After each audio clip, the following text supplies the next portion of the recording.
future trends, deep insights, industry leaders. This is the iGaming Next podcast with your host, Pierre Lind.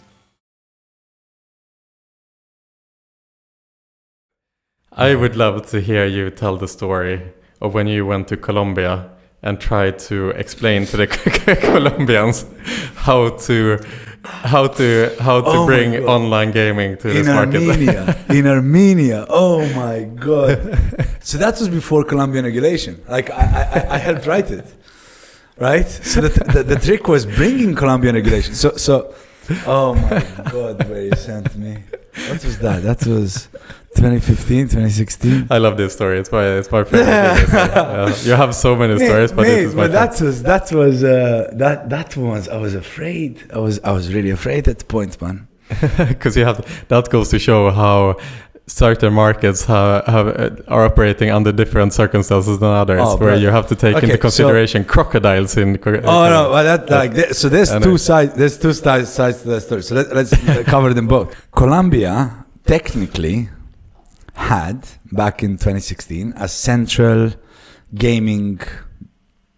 It's not a regulator, right? A central gaming company division, however you want to do it, and it was the national lottery, okay, which had shops that you could pay the bills, you could pay your phone, I think might have used it as a postal office. And I had like 30,000 these places across Colombia. And so I'll say the one of the crocodiles first part of the story. So effectively, I get invited to help this national entity with some government ties. Empresiorar something. It was a long time ago. It's 5-6 years ago. I forget the name in Spanish. So I get invited to help them bring e-commerce gambling, so iGaming, into Colombia before we even start with the regulation. Because the Colombia is split into 32 districts, which are owned by 32 families. We'll get back to that. So as we're talking to them, and we're trying to figure out how it is that we can help them. I try to understand what the process is of how we actually get, how gambling works. So I'm like, how do your lottery games work? So they have some national games that are the same across the 32 districts, and then they have games that are unique to those districts.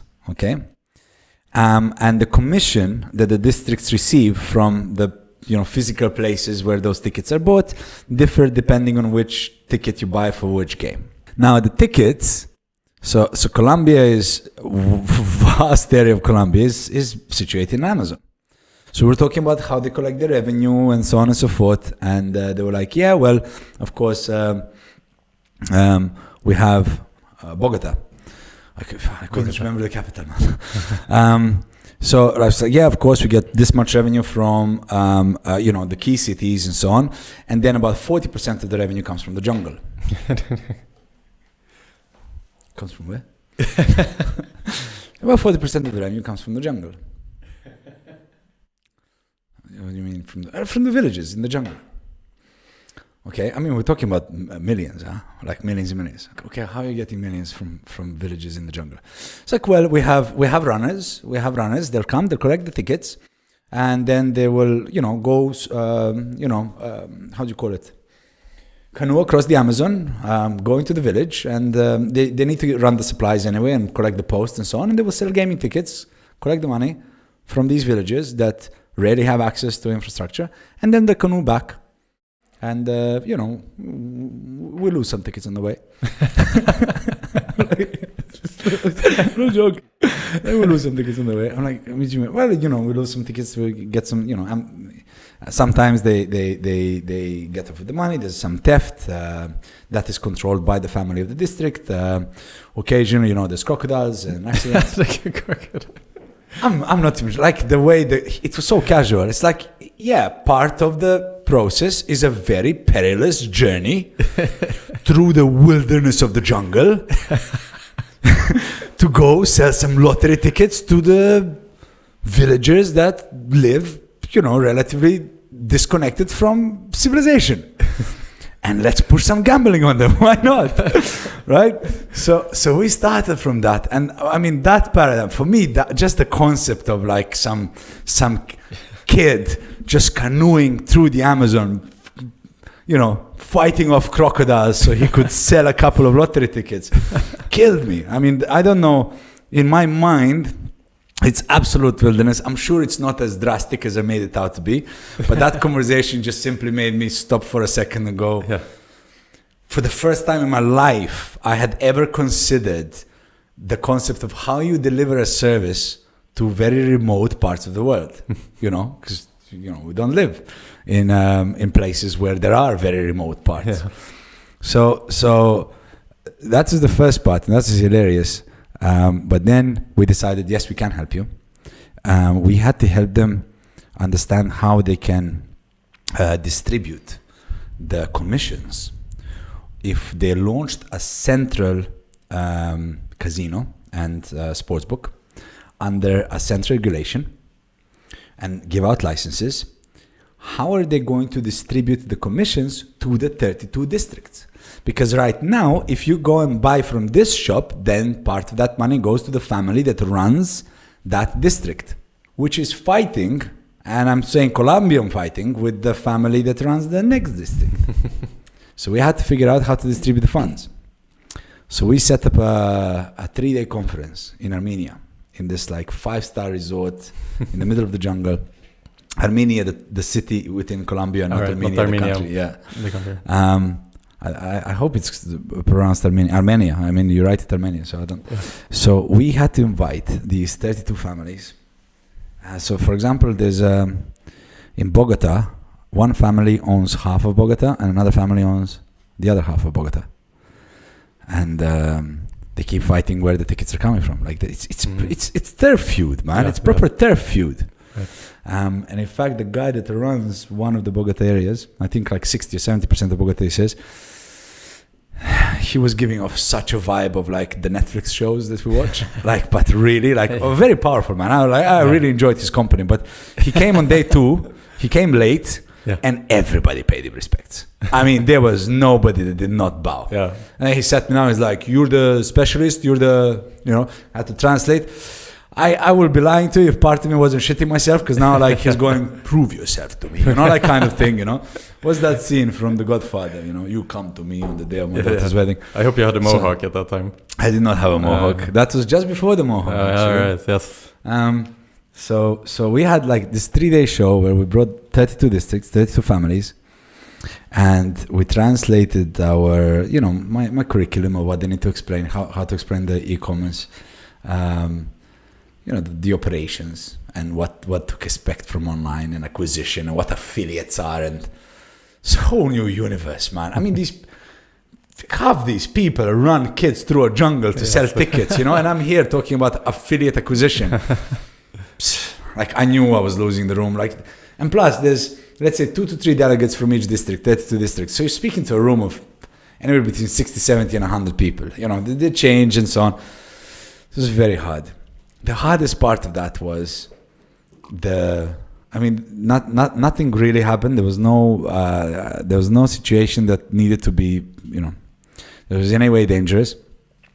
But we very, very cautiously had to rearrange how we distribute the families within this room, and we had to have some security and some organization just in case that we get 2 families too close together. And that was part of the logistics. And that experience was wonderful, man. It was so cool. It was very, very cool to get introduced in a world that is so foreign, that probably makes more money than, I don't know, man. Some operators that have credit card penetration of 100% and so on. Yeah. They make it work. They make it work. Yeah, you figure it out. You figure it out. If it's mobile payments, if it's this, if it's that, if it's GSM, if it's canoes through Amazon, they'll make it work. we helped write the regulation. I think a year later, Columbian licenses started being issued, and national games and online casinos launched. Yeah, as a very interesting process. Hilarious. That's a Columbian story. I love that story, man. So Igor, you will be hosting some of your own podcasts here as well going forward. Yeah. Which is I'm really excited for that myself. Yeah. But what is it that you will be talking about, you think, in this podcast? I come from operations, right? So I've run operations for so long, and I loved it. I love the fact that the guy that hired me ended up stealing all the money and making the company broke, and I had to learn everything. Yes. About operations. You have worked through the fire. I mean. Oh yeah, totally. A gauntlet. You run through the what do they say? The gauntlet of fire. Yes. Or I don't know. Yeah. I know it is the gauntlet. I love the fact that I had to learn everything about everything to microscopic detail, and in the process of that, I had to understand my players. Because you see, with economies of scale, there's a lot of wastage. I mean, it just is. You make a lot of money at a slightly lower margin, but it's not surgical. I mean, there has to be a level of surgicalness to it. But ultimately, man, once you have the funding, once you achieve certain level of scaling, it's just hit the masses, man. Hit the masses. And when you're in a position where the guy that hired you made you a key official, left the company with minus $500,000, half of which, or a quarter of which was owed to players, and like $102 in the bank. There's no room to maneuver. Whatever funding we managed to get, like every penny counted. Yeah. So one of the core things in that experience was to understand what it is that the players want and what motivates them, right? And it was a very intricate, I can't say painful process. It was a very detailed process, to try and learn. Literally part of the process was to understand the games. How do games work? Like I can promise you that most casino managers today still can't properly tell you the binomial distribution and the science of probability and the science of the RNG. You just understand the concept and understand the commercial elements. But I really needed to find out what keeps the players playing. Why did they leave? Why did they want to withdraw? I needed to find everything. We had zero margin of error. So through the process of understanding the games and understanding why players play them, understanding why they play them in a certain way, at a certain bet size, in certain correlation of variables, I fell in love with the behavioral sciences. I fell in love with, and there's so much happening behind the scenes. It's like looking at the transaction trail and understanding the mind of a player at any point in that journey, just by reading the figures. I remember telling my casino manager after a while, just seeing the transactions live. This is maybe 2012, 13, 14. I honestly felt like I was reading the Matrix. Like we sat down and I was like, I can see it. I can see players playing and transactions just keep going and I can track it. And we were joking about it saying, man, this is, if somebody filmed this, it's the reading the Matrix, the green thing, because I can see what's happening behind the scenes, right? So like, to give you a silly example, like a guy would be playing at, let's say, €1, €1.50 a spin, and certain things would happen. And he would win, and his balance would go from, let's say, 200 to 300, and the spin value drops to half, right? So I know that he's a reserved player. I know that now he reached a certain amount of money that now he needs to protect. So he's risk adverse. Right. A different type of player with the same situation, €1, €1.50, balance goes up by 50% from 200 to 300, and you see his bet going to 3. Right. So you watch this and you watch momentums and movements and why they change a game and why they change the product, why they try to withdraw, and you're starting to understand in-depth behavioral sciences, and then you apply bonuses and rewards to that, and it's magical. So for our podcast, that's literally what I want to talk about. Behavioral science. So behavioral science. Gambling. Yeah. I want to bring in people that have dealt with addiction, that have studied addiction, that have studied Vegas, that have studied addiction by design. Actually, Nicola Schultz. Was it Nicola Schultz? Yeah. I want to bring some guests that talk about what sounds do to us, right? There's so much to say. So right now, I'm not in operations anymore. I produce games now, right? I invested into and took a hands-on job at TrueLab, right? Which is an amazing TrueLab. TrueLabs. So it's an amazing game studio. Very small, just a handful of game titles at the moment, but incredible potential. And shifting to behind the curtains of actually producing the product got me a whole new vibe of like, okay, so let's now make things for players. Whereas before it was let's deliver things to players. Now it's like let's make the product for the players. So I really want to talk about casino games because that's my specialty, if you will. Casino as a product, casino vertical. I want to talk about the sounds. I want to talk about the rhythm. I want to talk about machine zone. I want to talk about bet sizes and product placements and attention spans and gamification. Yeah. Why are we in this industry? Is it entertaining? Like, are we vultures or are we entertainers? Right? Where do you draw the line? And regulation rules as well. Let's talk about what does German fucking one. Can I say fucking in this? Yeah, I can do whatever I want. It's like Joe Rogan usually says, what's the point of having fuck you money if you can't say fuck you?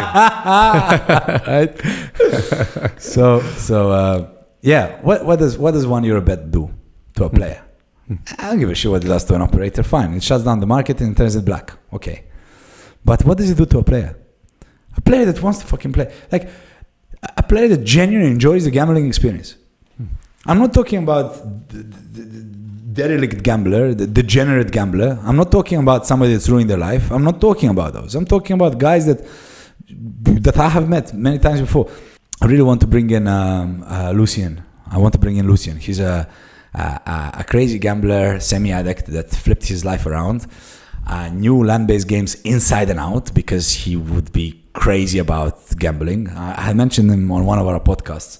The guy that was winning and got angry until he lost. Yes. And then like the plane was leaving and then he upped his bet and he brought it back to like break even. Did it win? Best time of my life. Yeah. Break even. That nutter who now has an entire career, very successful career, teaching land-based operators how to arrange their floors for gamblers, how gamblers think, how gamblers move in land-based. So his proficiency is land-based. But yes, I want to talk about behaviors. I want to talk about what we do for players and to players and how the rules affect us. So that would be the theme of my podcast with very interesting out of industry, hopefully, guests. Awesome. And on that note, like, what's your favorite behavioral psychology book or author or educator? Psychology books. Okay. Or behavioral science, I mean. Yeah, behavioral science books. It's a cliche to say I love Jordan Peterson because he's new onto the market. Yeah, but we can do any of them, like one of the favorites. So, like, I read Think and Grow Rich when, I was probably 18 years old, and, how to win friends and influence people and getting things done. Right. And the classics that you get into. But a couple of books that really kind of hit home. I want to say Creatures of Habit. It's not. It's The Power of Habit, I believe. But there's a book that defined that we are on autopilot 90% of our life. This is System 1, System 2? No, that's your book, which I still can't. I was looking for it and I can't find the title, and it's the third time I'm going to ask you about it. It is. I believe it's the Power of Habit. Right. Let me check, because it's worth checking. Power of Habit. The Power of Habit. So 90% of the time you are in autopilot. Yes. Yeah. So effectively, we create processes. Processes make our life easier. Okay, but the processes are rooted in brain synapse. And whereas you would think the habit is smoking a cigarette, or the habit is training yourself to train, you now have a habit of kicking a bag, right. Which you've developed over the last 10,000 hours, over the last 5 years. Right. And you consider that to be a habit. Habits are so much more rooted than that. How you deal with confrontation is habit. How you deal with affection is habit. How your emotional responses are rooted in the brain synapse connecting that go back to your childhood, that have created a habitual response to a certain external stimuli at the very core of your being. The social unawkwardness or awkwardness, the charm that you have to switch on because you're in a certain situation. If you are in a large group of people that is purely social, you might be antisocial and withdrawn because you don't really feel like clowning yourself. But put the same number of people into a business environment that benefits you, and all of a sudden you're the most charming guy in the room, because that's how you've been wired. Because something will trigger that is connected to the core net benefit. Your girlfriend will be too emotional and you can't understand emotions because your mother was like that and so on, and you will shut down, versus somebody that will attack that emotion. Right? That book opened up a world for me by explaining what synapses are, the brain connection, explaining how memories are stored, how memories are triggered. If I had to choose one behavioral book that really kind of was a pillar for many, many future understandings in my own behaviors and others, it would be the book that described what habits are and how they're formed. Right. And I hope I'm not misquoting, because I read it ages ago, and I believe it was Power of Habit. And it's one of the founding pillars of a lot of behavioral books. Yeah. And I studied NLP for a while. NLP, neuro-linguistic programming. Yes. So I was really into trying to understand influence on people. There's books called Sleight of Mouth and this. But ultimately, all of that is kind of phasal, where you pick up some here and there. But if I had to go back to one of those core changes, it's understanding how a human mind works. Yeah. I think it's interesting because it's very difficult to make changes, like drastic changes in your life, without understanding the underlying reasons why reasons for certain things. Because you can't. It's difficult to just say one day that I'm gonna stop smoking, and you just like that. So some people can, I guess. I've quit smoking. But if you understand yeah, the reasons why your brain wants to reach for that cigarette. So right, it's easier to then detect. There's a cliche going, I quit smoking every day. You know, I quit smoking with every cigarette. Quitting smoking is the easiest thing in the whole world. Yeah, you can do it 10,000 times. Yeah, exactly. But when I successfully quit smoking, I also know the reasons why I restarted. There are times of severe trauma. So before my father's death, weirdly enough, when I was seeing him on that ICU table with a woman, you know, putting pipes in him and stuff. He didn't die on that particular occasion, but it was the start of his sickness. I stepped outside because I was dizzy and I was in shock. I had not smoked for a year, and the guy was having a cigarette outside. You know, and you allow yourself. You're like, you need the exit, so you will allow yourself at that moment in time, because. And then it's a good question. Why? Why will you allow yourself something so critically negative that you fought against as a reward mechanism or a savior mechanism from, what's the balance between extreme, how can I say it? Extreme stress, a feeling of a trauma. And how does that create a justification mechanism for poison, right? Where's the link there? So I needed to investigate that on subsequent quitting elements and restart elements. I'm smoking again now. something like, some relationship turmoil, and I go back to it. Yeah. But as I was plotting my exit strategy, I started breaking down the reasons why I pick up a cigarette. And I've realized that majority, in a major way, I don't know. Inventing words, left, just right, inventing. Why not? Like, let's just invent words. Yeah. I mean, very intelligent people. They know they can understand intelligent word, but really intelligent people, they invent their own language. I like it. Yes. I mean, Tolkien wrote Lord of the Rings, the whole 3 books, and the Hobbit, because he had invented Elvish as a language. And he was frustrated because there was no place for it. So he invented the entire world so he could put Elvish into it and it would have its own place. So yeah, I mean, if you're going to put me in that group, I'm exactly. keen. I'm there.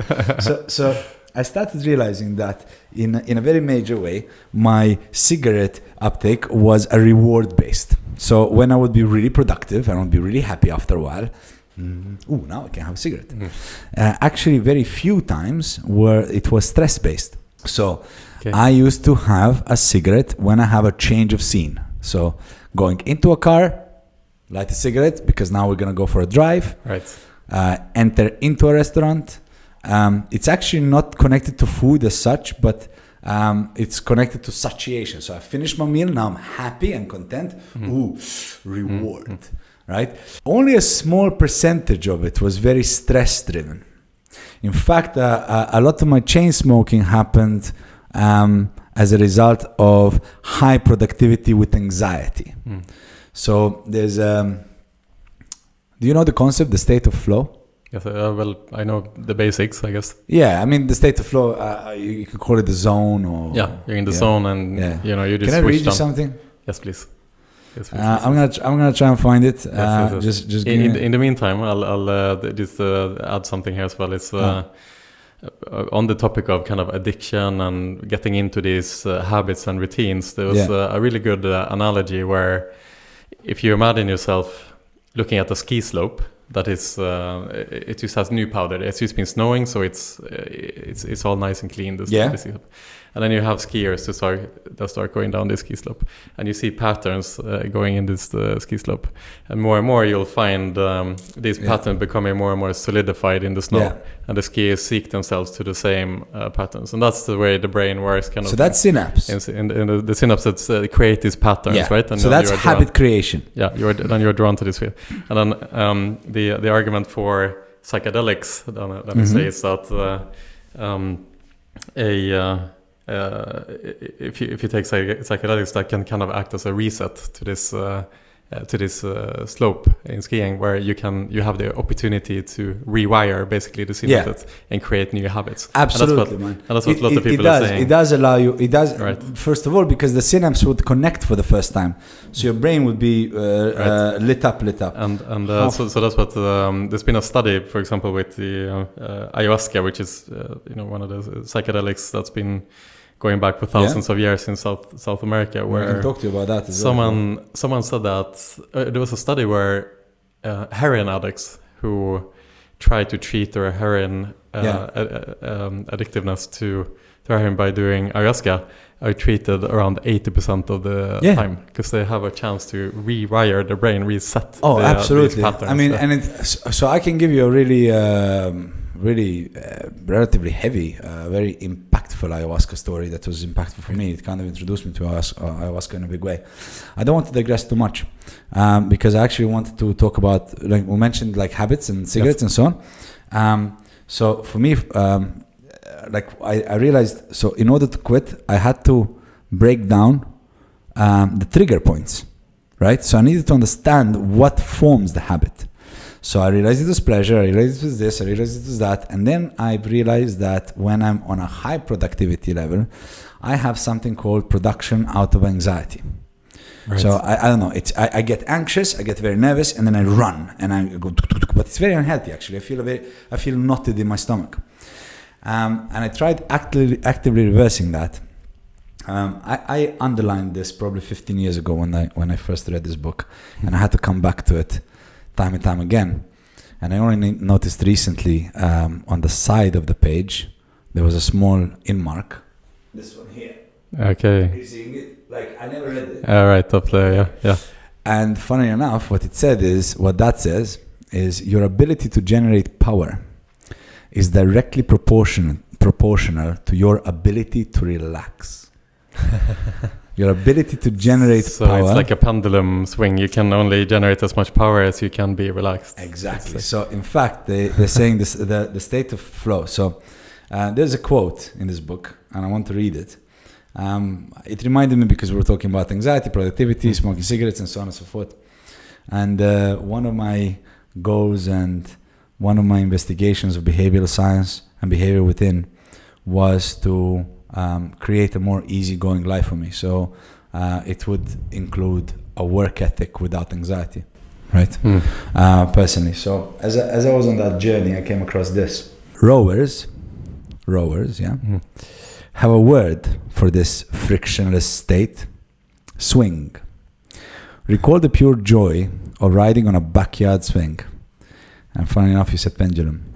An easy cycle of motion, the momentum coming from the swing itself. The swing carries us. We do not force it. We pump our legs to drive our arc higher, but gravity does most of the work. We are not so much swinging as we are being swung. The boat swings you. The shell wants to move fast. Speed sings in its lines in nature. Our job is simply to work with the shell, to stop holding it back with our thrashing struggles to go faster. Trying too hard sabotages the boat speed. Trying becomes striving, and striving undoes itself. Social climbers strive to be the aristocrats, but their efforts prove them no such thing. Aristocrats do not strive. They have already arrived. Swing is a state of arrival. It's beautiful, no? That's awesome. It's from a book called Getting Things Done. It's great. I highly recommend it. So the way I would interpret that is essentially in life you would you have swings. I mean, swings in mood. You can feel very good. You can feel very bad. But you have to take the good with the bad. You cannot feel good without also being able to feel bad. And that is the pendulum. Yeah. So the way I perceive it is a state of acceptance. A state of acceptance of a task or a moment or an emotion. Once you are not thrashing against it or, how can I say it, berating yourself for being this way or that way or panicking because something needs to be done. The moment you accept the situation for what it is and you can just get on with the task, I think what it does is calm. It allows you to just move with the motion of whatever the rhythm your task or your moment is. And once you get into the rhythm will naturally speed up, right? Because you get into the zone. But in order to get into the zone, you can't panic about striving forward. You can't panic about the goal of where you need to go and worry about, what you want to achieve. You have to worry about the process that you are in control with right now, right? And let the achievement do itself. Right. Swing is a state of arrival. Right? It's because I just love that. I mean, I got it. It sung to me. I understood it. And when it came to breaking down my triggers for habit creation and so on, the anxiety through work, because I used to chain smoke while I'm working, that was the way to reverse it and form new habits. And in order to stop smoking while working, I actually had to change the way I was working. It was very, very interesting. It had nothing to do with cigarettes anymore. It had to do with the trigger of that. Yeah. So you have reset that wiring. It comes back from time to time. You know, it's two steps forward, one step back. But it's always 2 steps forward first. So again, I accept the 1 step back. Yeah. You know what I mean? Yeah. Lately, I don't know. I smoked too much and I could feel it. I could feel the urge in my discomfort in my lungs. I was like, okay, I crossed the line. and immediately you just stop. You decide to stop. You decide to like, okay, this is not where I want to be. And I wouldn't feel guilty about, oh my God, I smoked this packet. Yes, it's okay. It makes you feel uncomfortable. So it's time to stop. Yeah. So I get the edge and I go, no, I don't want to. I think also in regards to habit creation, the consistency is absolute key, right? As well. I mean, it goes hand in hand with habit formation, and we are drawn to the easiest way, to take the easiest path, the path of least resistance. That's what the brain wants to do, right? And oftentimes, the path of least resistance is to lay on the couch, right? Exactly. It's to not send the email, or it's to not do that. But I think if you manage to go against, take the road less traveled. Yeah. But that in itself is a habit to not take the easy road. Yeah. Because in a way, like when you create habits, you kind of associate certain habits with endorphin kicks and dopamine kicks as well. You associate them with choice. Yeah. So some people, they get endorphin kicks from eating, right? It's like that's just their, and other people get their endorphin kicks from training, from working out. Yeah. And then you're seeking yourself to that pattern. And it's a self-serving spiral that can either be positive or it can be negative. Yeah. I mean, changing it from positive to negative is the hard thing, because it's a paradox. You need discipline, right? You need extreme discipline. And if your predisposition is lack of discipline, oh my God, you're catch-22. So that was... is it a predisposition? Or is it self-chosen? Well, I mean, look, okay, so you have to allow a timeline in the spectrum. So, for example, if you were like me, a child that was never disciplined, was left to his own devices, practice self-gratification because that's what I was taught. My mother was a very busy journalist. My father was a very busy artist. I had a key to the flat at 4 years old. Got lost I don't know how many times. So, at some point in time, you're always that kid that had high potential in school. Yeah. He has high potential, but I don't know if he's going to fulfill his potential. Right. Failed class, I don't know how many times and so on. Except in studies that excited me, maths, physics and so on, logical studies.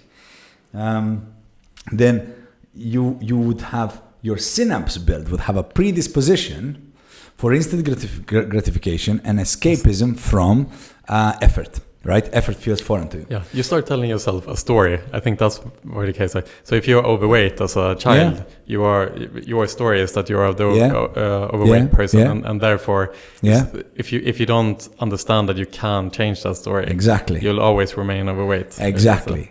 So you have to start from the fact. So for me, the clarity came from the understanding that new habits can be formed. Right. So all of a sudden I understood that I have a very strong synapse which requires instant. I only do what interests me. So it's like I cannot live like that because I find my life very difficult to live like that because I want to achieve certain things that need a grind, right? So once I've realized that habitual behavior can be reformed, then it's almost like a game, gamifying yourself of going, okay, I have a choice to do this, or I have a choice to do that.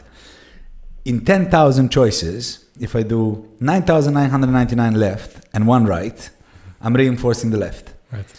But in the next 10,000, if I do 8 to 2 or 900 to 100, every time that I process the cycle and increase the number of choices to the right, eventually I'll reach a tipping point. You tip the scale, yeah. I'll tip the scale. I'll tip the scale from left to right choice, and now it becomes natural. Now it becomes second nature. And once I realized that was possible, it became a self-gamifying process, a challenge within itself. It became more fun. I can't say it's easy, man. I can't say that it's a magic, but. Because for every right decision you make, you tip the scales slightly. Yes. And it's a never-ending story as well. I mean, totally. It's not that you get to a point where I have arrived. No. It's there is no finish line. No. It is about finding yourself on a path where you become a little bit better every day. Absolutely, man. So when I was younger, Igor, for some reason, I didn't see myself as a good person. Like I saw myself as more selfish and more self-motivated and this it's very interesting to state that. I saw myself as... Yeah, that was the story I told myself. Yeah, I used to say, I'm not a good person. I'm a bad person. Yeah. And because I saw myself as selfish more than anything. Yeah. And then I moved to Malta and I surrounded myself around some people that were really, really good people. Like in Betsson, when I used to work there was a guy, his name was Henrik Holmgren. And he's one of those guys where when he walked into the office, everyone was like, oh, Henrik is there, that's a great guy. Yeah, he's the light of the room. And I started looking at him, I'm like, what a great way to live. You know, I realized this at some point, it's just click, what a great...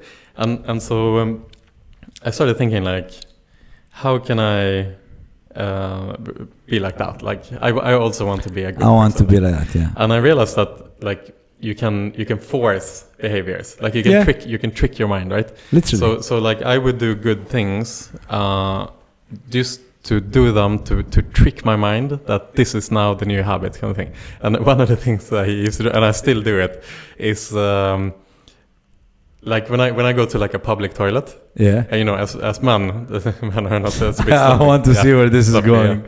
So there would be like, you know, so there's like a bit pee on the ring or something, and I would always make sure to wipe it up. How weird! I do the same thing, man. I honestly, I don't know if I always thought it was OCD or whichever, but like even if I don't need to sit down, but I did it purposely. Just because no one is watching, it's not for a need. Your sake. It's not a selfish need for me to do something where I will get a compliment from you. You know, like this narcissistic niceness. Like, you know, some people, they go out of their way to say how much they have donated, for example, because they just want they want recognition, the narcissistic traits to be recognized. Yeah, and. So I wanted to find these small things where no one would recognize it, and I would make that into a habit. Because I figured that is the most powerful way to trick my mind into actually becoming the person who would do it out of the goodness of my heart eventually. Did you notice you got better over time? Yeah, and so it was a massive change. And so I would do that and lots of other things, and I would recognize in the that that like, this is what a good person does. Right, so I would just say, okay, a good person would do this right now. So you talked about a story we tell ourselves. Yes, and I agree with that a lot. I agree we narrate to ourselves a lot. So when I consider myself today, I consider myself an introspective person. I can't tell you when that's the thing. I can't tell you when that was a fact or when that was the story I began telling myself. Do you feel that introspective connects with you over time, or that there is a tipping scale where a few realizations would simmer under the surface, and then at some point in time you realize you're in control of your emotions, your behaviors, your traits, and your entire life's directive takes a sudden turn. You know what I mean? Yeah. I honestly can't decide whether it was a gradual change toward a certain direction, or whether there were gradual changes until some sort of a tipping point where it all became about, okay, how do I perform in my environment, and how can I do that better, and became an overwhelming goal. Yeah, I think I'm gonna take a stab at this. I think that all successful people that I know, and I don't mean successful as in have a lot of money, but just people who are trying to do the right thing, they all come from a fucked up past. And it's true. No, you need trauma. Need trauma. And so wisdom through trauma. I mean, that's true. And so I think that, you know, if I look at my family, like we have a bit of a screwed up past, and we are. I'm grown up with a brother and a sister, and we all turned out great, you know, and some people, they have a really difficult childhood and they turn out really bad. They go down the same path. And what it is that makes some people with screwed up past really want to change and for the better and do whatever they can out of their life. I mean, my girlfriend is the same. She comes from a very difficult past where her entire family was a bad family, let's say. There was no good influences around her whatsoever. But for some reason, she alone decided that is not the path that she wants to take. Yeah. And she, moved all halfway around the world, and she just become. And that is my question back to you. Why do some people in this situation just turn out to be the best people you ever met because they have had this difficult experience, and why do others turn out to be the same as their surroundings? So there's something to be said about nature versus nurture, but I actually don't want to go down that road at all. Maybe we have it within our nature to be good. Maybe it's the good gene, but I actually don't think that's so. I think that somewhere along the path of youth, when these things were forming, in the chaos of the negativity and the trauma, there you seek an exit and you seek some form of validation and peace. And within that, you will come across stories, books, comic books, certain characters that have a kind of moral compass to them one way or another. They have certain values. Whether that would be your favorite comic book character or whether that would be your... I used to love reading Winnetou. I'm an incredibly compassionate person. Incredibly compassionate person. Do I feel it's accidental that I grew up in a very chaotic family with a lot of violence and neglect, and I used to escape into Winnetou and Old Shatterhand. I don't know if you know who they are.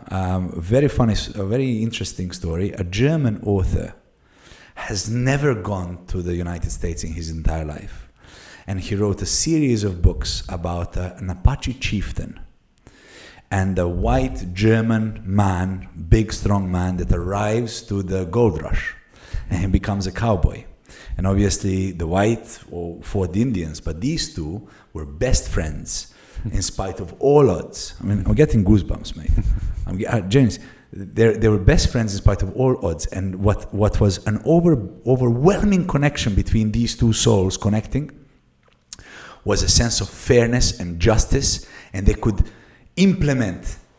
They were strong and they were smart, and many injustices happened to the Apache tribes, many injustices happened, and through this world, these two friends exerted justice and protected the weak. So I grew up in Belgrade, Serbia, where people used to stab you for a pair of shoes. Fast forward 10 years later, and I was the kid in school that used to go with a metal pipe and beat up bullies. You couldn't bully people. I developed an overwhelming sense of I will exert justice.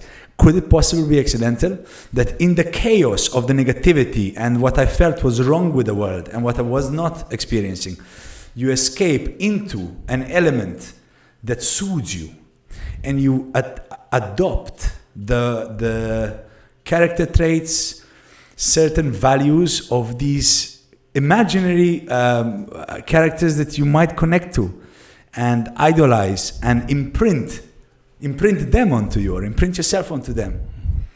And that begins begins your story of differentiation from your environment. You're not a prisoner to your environment anymore. You are a phoenix that rises up in spite of it. And that will also develop into pride of like, I will not let it. As your character develops, then I think with the development of identity, certain, let's say, ego and pride will develop, where you will put a position. This will not break me. I am stronger than this. And that keeps growing. I don't think we are even aware of it. So I would like to say that it is not nature, and it is not necessarily nurture. I would like to say that some people are lucky enough to have self-nurture, where they are exposed to certain values that allow them to overcome the trauma that surrounds them. Is that a decent stab? Yeah. I don't know. Have you had a hero, like you had a traumatic environment. Yes. Have you had a comic book or a book or a movie or some form of escapism that you can go back to your childhood and say, yeah, I identified with that. I identified with that personality as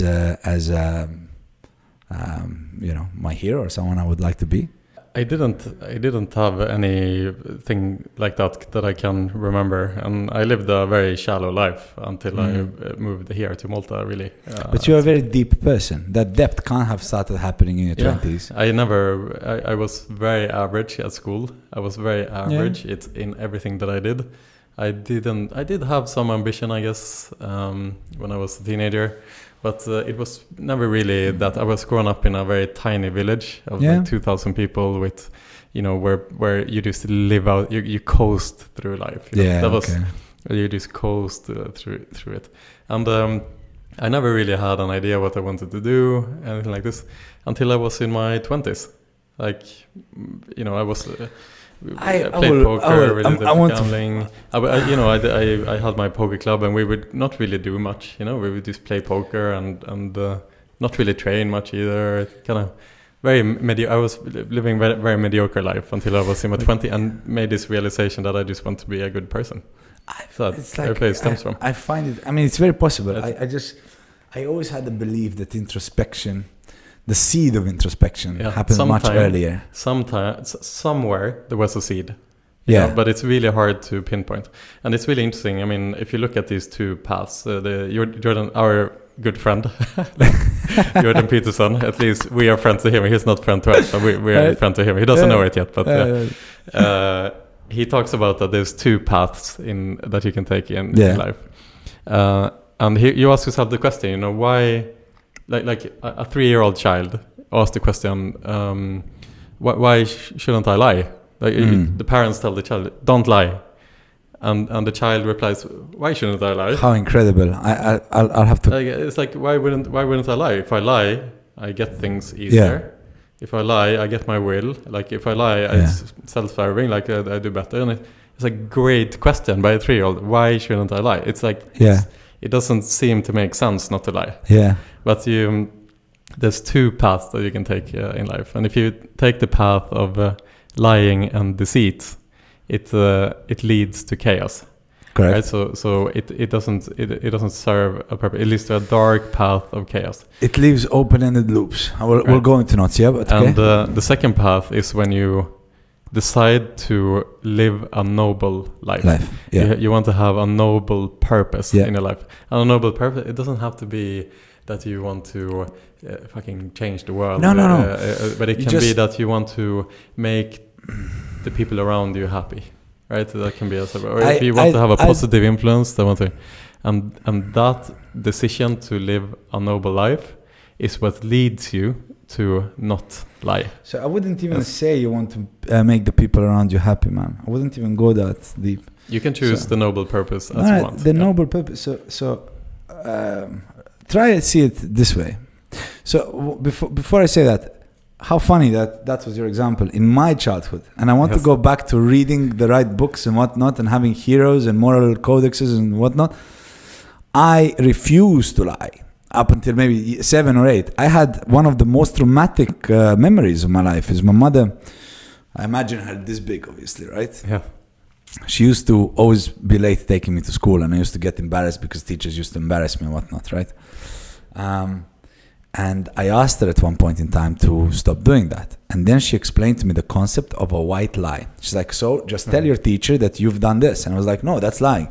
And she sat me down and explained to me why white lies are good and why I should lie. Yeah. so it's really twisted, right? As you brought up the like a child asking why I should not lie. I was like, okay, like why should I lie? And I got a really good. In fact, I had to work on reversing the process. But something I want to tell you about noble versus lie deceit versus non-lie and deceit. I wouldn't even talk. I wouldn't even classify it as a choice to make yourself or anyone else happy or not. I would classify it as processing power, emotional processing power, and how much of that you have. And this is what I mean by that. If you go down the route of lies and deceit, you will carry many stories, many versions, many events, many scenarios in your soul and in your mind which are open-ended. They never really close because you're always playing some form of a game. It's a high anxiety existence. Speaking the truth closes the loop. That's why it feels good when you finally admit to something. You don't carry it here anymore. It closes the loop. Doing something on time and having delayed gratification closes the thing in the back of your mind that you still have to do that. It closes the loop. Every time you close that loop of these, if you manage to live in existence where you do not produce loops, but as loops come along, you close them, either by saying the truth or doing the right thing or doing your homework on time or doing the job well and so on, you actually have an anxiety-free existence because there isn't much that you carry. There isn't much weight that you carry with you. And once you have an anxiety-free existence, you're a lot more open to receiving the world. And once you're open to receiving the world, you generally make the people around you happier. Yeah. That is very much a possible route down of, why not deceit and why, yes, the hard thing. And it's the hard thing because, quite frankly, boils down to instant or delayed gratification. Because we want to get animals don't understand the concept of delayed gratification, and we are animals. A dog wants to fuck, he fucks. A dog wants to eat, he eats. Wants to sleep, he sleeps. There's no concept of I'll do this, I'll get it later. So we're constantly fighting between the human within us and the animal within us. It's very, very interesting. There's also an element of as children. By the way, this went fucking deep, this chat. Like this has nothing to do with gaming for the last hour. Okay. It's good. I'm enjoying it. We're gonna start rounding up in a little bit here as well. But I want to also mention, like, as children, we like you are born. The only thing you are is potential. I love that. I heard it. No. I mean, like, yes, I know it, but I love it. Yes, we are the only thing we are. We are potential. We can potential to become anything. Yeah, right. And that's what we are. And as we start to get older, our potential decreases. Right, so you become older. You start choosing a path. You start choosing a path. You start choosing what you like and what you not like, and what we don't like, and this is a really important part of your life. It's important to actually decrease because at some point you have to choose a career. You have to choose your hobbies or what you like and who you are as a person. Correct.